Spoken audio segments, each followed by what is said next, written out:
This is everything that I'm using for the 25 to 26 school year for my up-and-coming second grader and kindergartner. If you watched my other video where I was talking about the curricula that we were using for next year, just ignore that. There's a reason why that's not pinned anymore, because I changed my mind. But I bought everything. I think it's only one thing that I'm waiting for to come in the mail, but I bought everything that I'm using for this upcoming year. So this is like the foundation to our curricula lineup this year.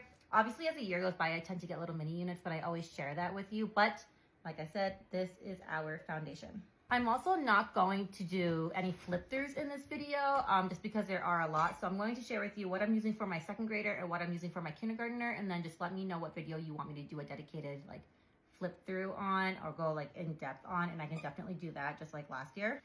But let's get started. So let's just start with math.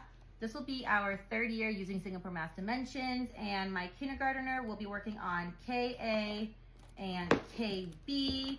Comes with the textbook, a workbook, and a test booklet. And he actually did KA and part of KB last year for his preschool year, but I mean, he's so young, he obviously needs to do it again. And then my second grader will be moving on to level 2, so he will be doing 2A for the first half of the year and then 2B for the second half of the year. It also comes with the option for a home instructor's guide instead of just a teacher's guide. It comes with test booklets and it comes with printouts.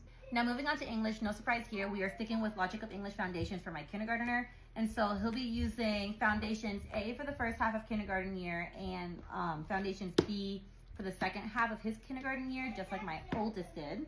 But when it comes to my second grader, I have a few different things that we're going to be doing just to cover the different aspects of language arts. So for spelling, we are going to be doing Zahner Blosser Spelling Connections Level 2 and 3. We're currently doing level 1 over summer just to kind of try it out. For writing, we are doing Handwriting Without Tears, Building Writers level C. And right now over the summer, we are trying level B, and my son really enjoys it. Also, along with that handwriting, he's really interested, my second grader, he's really interested in cursive. And so I just got the Handwriting Without Tears cursive kickoff just for him to try to see if he likes it, because I love cursive. So if he's into it, I'm into it. For grammar, I got the MoFat Girls first grade grammar, just because this seems to go way more in depth than anything that he learned in first grade grammar wise. And this is split into 4 terms. And so right now I only have 2 terms printed in here, but they're just fun worksheets. And along with this comes a grammar journal. That way he can kind of refer back to any grammar rules that he needs to. And then depending on how quick we get through the first grade grammar this year, we will just obviously move ahead to the second grade grammar. When it comes to literature learning through novel studies, there's a few different things that we're going to be using this year. Lit House Learning is one of them. You guys know I love Lit House Learning. I started using them last year. I think I used them a handful of times, and so we'll be using that for novel studies. And then the other option for us is going to be the Night Zookeeper. And so we're going to kind of try this out. But basically after every chapter, there's some questions and some grammar and writing and drawing and just a few different worksheets after each chapter just to see how much you comprehend. And so my oldest is super excited about this. So we'll see how this goes. And then I also got Blossom and Root Level 2 literature, which is definitely not a full literature curriculum. So just throwing that out there. But I'm not necessarily using it. I'm kind of using it for the book list and also for just like some of the ideas. Like we're going to be doing a storytelling basket, which is one of their ideas. And so we'll be doing that. We'll be doing some of the projects and stuff from that curriculum, but for other books, I guess. But that's ELA for my kindergartner and second grader.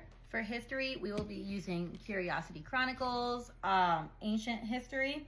And so I just have my parent guide printed out and the student guide printed out, but we will be using notebooking for this as well. So this is what we're using for history. And then when it comes to social studies, I do this every year in the beginning of the year. I just think it's a fun little like back to school thing to do, but we'll be using Me on the Map from Little School of Smiths. And so like I said, we've done this every year. It's just a fun little project. And then depending on how I feel, I will once again be using Exploring the World Through Story for social studies. This comes with a couple of books on fables and tales. And so this was kind of nice during our slow months just to kind of like read together and talk, do like the discussion questions and stuff. That's kind of all we did from this last year, which is honestly all I'll probably do this year from it. And then for science, we'll be doing Blossom and Root Level 2, which is Wonders of the Plant and Fungi Kingdoms. And this is only the parent guide. It comes with the option, or like when you buy the PDF files, you get the PDF files for the student notebooking, which last year I printed and the kids used that. But this year I got different science notebooks for notebooking, and so that's why I only have the parent guide printed. Now for like extracurriculars, I guess, I got Blossom and Root Art and the History of Me. This is level 0, I think, so like kindergarten age. And we'll be doing this as a family unit. And I printed this one just because it has like a bunch of questions and stuff and templates, and so it just made sense to print out those student notebooks. And now for this one, which I'm super excited for. I'm not sure exactly when we're going to start this. I might wait until the winter when we have like our slow season.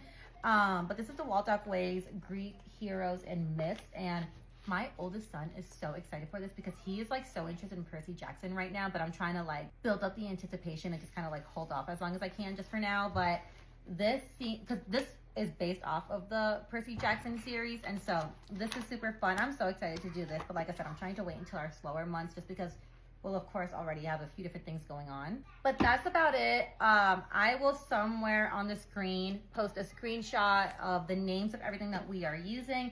That way you can also screenshot if you'd like, and that way if you know you can't understand me because sometimes I just talk too fast, now you will have that. But like I mentioned in the beginning of the video, let me know which curricula you want me to do a whole deep dive and flip through on it, and I will start that series soon. Normally I don't do this until July, but I know people are still schooling year round or are crazy like me and already want to buy and prep everything ahead of time for this upcoming school year.